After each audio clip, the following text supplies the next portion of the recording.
iBone කියලා පිළිගන්නවා Ketayama එකේ එකතු වෙලා ඉන්නේ යාළුවෝ හැමෝම ඔන්න ඉතින් අද අලුත් නිර්මාණයක් අරන් ඇවිල්ලා තියෙනවා. මේ අදගෙන හැලා තියෙන්නේ මම බැටරි එකක්. ඉතින් මේ බැටරි එක හදන විදිහ තමයි මම අද ඔයාලට කියලා දෙන්නේ.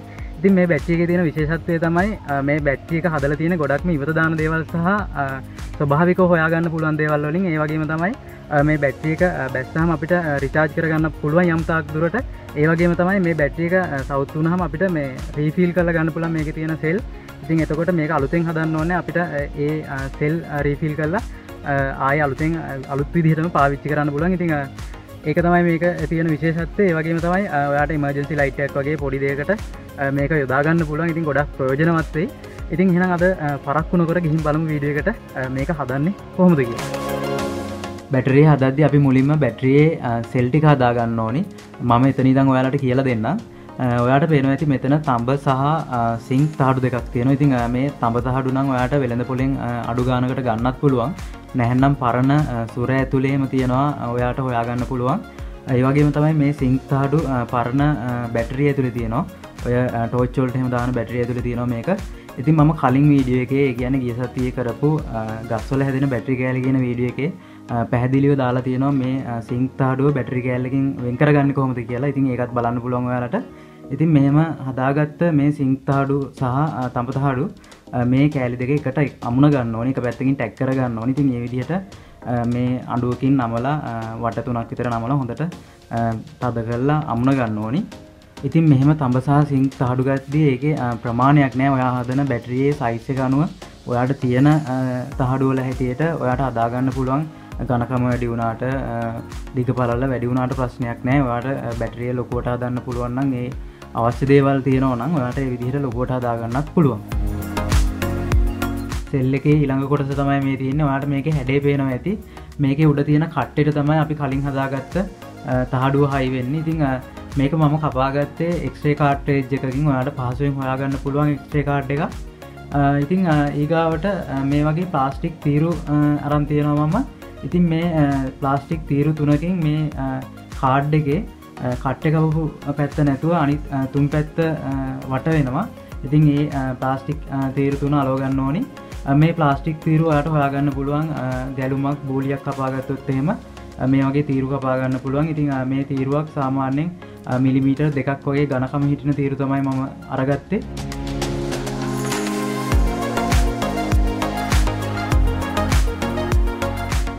ඊළඟට අපි අමුණගෙන තියෙන තහඩු දෙක මේ කාට්‍රේජ් එකට අලව ගන්න ඕනේ. ඉතින් එහෙම අලවද්දි මේකේ මේ ප්ලාස්ටික් තීරු අලවලා තියෙන පැත්තට සිංක් තහඩුව හිටින විදිහටත් අනිත් පැත්තට තඹ තහඩුව හිටින්නත් තමයි අලව ගන්න තියෙන්නේ.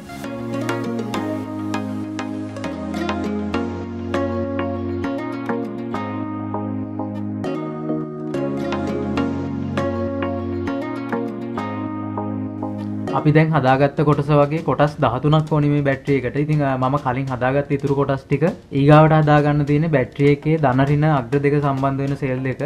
ඉතින් මේකේ ඉස්සෙල්ලාම අපි හදමු ඍණ පැත්ත. ඉතින් මේකේ අපි කලින් හදාගත්ත අර X-ray cartridge එකෙන් කපලා ගත්තා වගේම කෑල්ලකට ප්ලාස්ටික් තීරු අමුණලා අලවලා ඒ හදාගත්ත කෑල්ල විදිහම කෑල්ලක් මේකට ඕනි. ඉතින් මේකේ විශේෂත්වය තමයි අපි කලින් හදාගත්ත එකේ තහඩු දෙක එකට අමුණපු එක තමයි ඇලෙව්වේ. ඒ වුණාට මේකට අපි අලව ගන්නේ සිංක් තහඩුවක් විතරයි.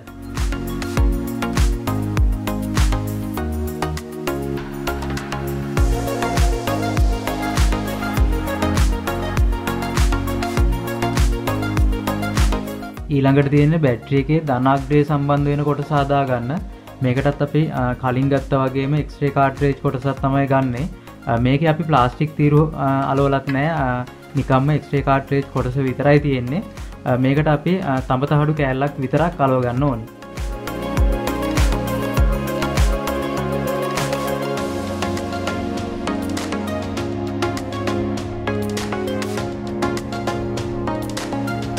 ඊළඟට බැටරි එකේ සෙල් ටික දාන බොක්ස් එක හදාගමු.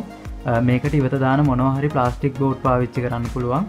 ඉතින් මේකේ ප්‍රමාණය ගැන සයිස් එක ගැන කතා කළොත් එහෙම ඔයා හදන සෙල් වලට ගැලපෙන්න ඒ සෙල් තදට ෆිට් එකේ බහින විදිහට තමයි බොක්ස් එක හදා ගන්න ඕනි. ඉතින් මම හදපු සෙල් වලට ගැලපෙන විදිහට බොක්ස් එක හදා ගන්නවා.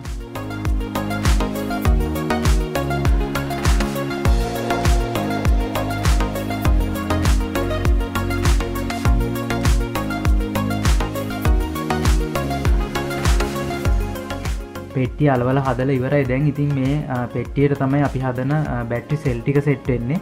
ඉතින් බැටරි සෙල් වලින් එන කරන්ට් එක ගන්න පුළුවන් විදිහට මේ පෙට්ටියේ දෙපැත්තට තඹපතුරු දෙකක් අලව ගන්න ඕනි. ඉතින් ඒ තඹපතුරු දෙක අලව ගමු ගානට අපි මැනලා බලලා සෙල් ටිකට සෙට් වෙන විදිහට.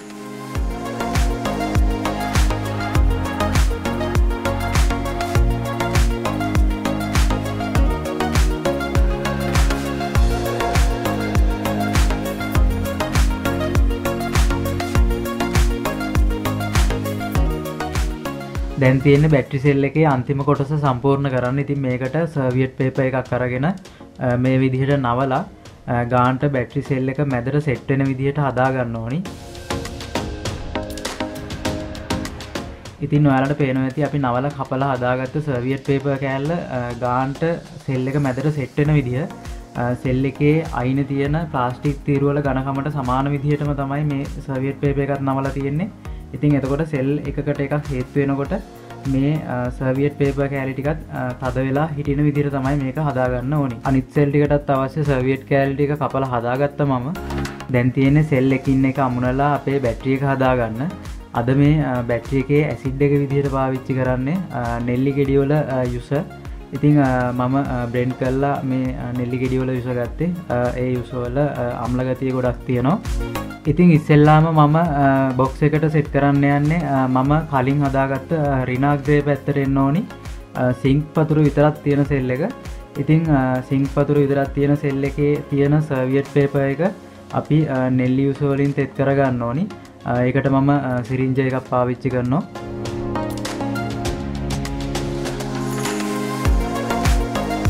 ඉතින් මේ විදිහට මේ සෙල් එකේ සර්වියට් එක පොඟව ගත්තයින් පස්සේ බොක්ස් එකට මේ විදිහට දාන්න ඕනි.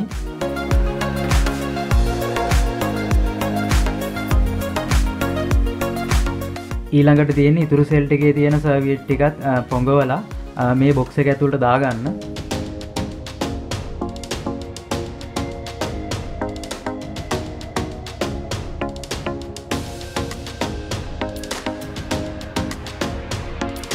සර්වියට් තියෙන සෙල් ටික බොක්ස් එකට දාගෙන ඉවර වෙලා අන්තිමටම දාන්න තියෙන්නේ අපි කලින් හදාගත්ත තඹපතුරක් විතරක් හයි කරලා තියෙන කාඩ් එක.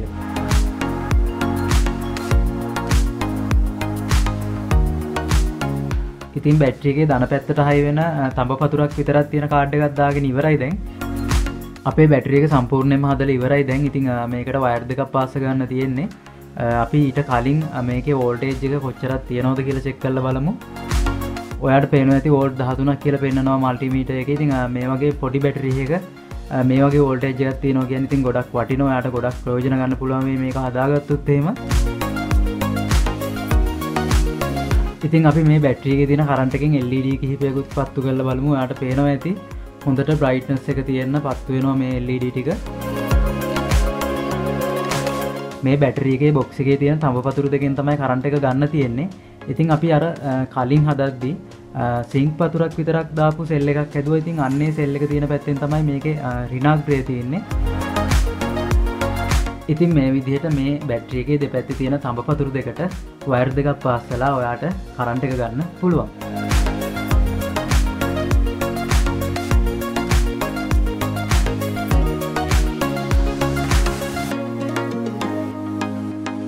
ඉතින් ඔයාලා දකින්න ඇති අද මේ බැටරි එක හැදුවේ කොහොමද කියලා ඔයත් හදන්න උත්සාහ ගන්න. මේක ගොඩක් ප්‍රයෝජන ගන්න පුළුවන් බැටරියක්. ඉතින් මේකට මම අද පාවිච්චි කරේ නෙල්ලි යුස. ඔයාට වෙන අම්ල තියෙන ඕනිම පළතුරක යුසක් පාවිච්චි කරන්න පුළුවන් මේකට. ඒ විතරක් නෙවෙයි මේකට බැටරි ඇසිඩ් උනත් ගන්න පුළුවන්. පරිස්සමට පාවිච්චි කරන්න බැටරි ඇසිඩ් ගන්න ඕන. ඉතින් ඒ වගේමයි තව දෙයක් තමයි මේකේ මම අරන් තියෙන සිංක් සහ තඹතහඩු තව ටිකක් ලොකුවට ඝනකමට ගත්තොත් ඔයාට වෝල්ටේජ් එක වගේම ඇම්පියර් එකත් වැඩි කරගන්න පුළුවන් වෙයි. ඉතින් හදලා බලන්න මේක. ඉතින් අද වීඩියෝ එකෙන් සමුගන්න කලින් කියන්න තියෙන වෙනද වගේම channel එක subscribe කරලා තියාගන්න. ඒ වගේම bell button එක enable කරලා තියාගන්න. එතකොට මම වීඩියෝ එකක් දාපු ගමන් ඔයාලට බලා ගන්න පුළුවන්. එහෙනම් අදට මම ගිහින් එන්න. ඔයාලා හැමෝටම ජය වේවා.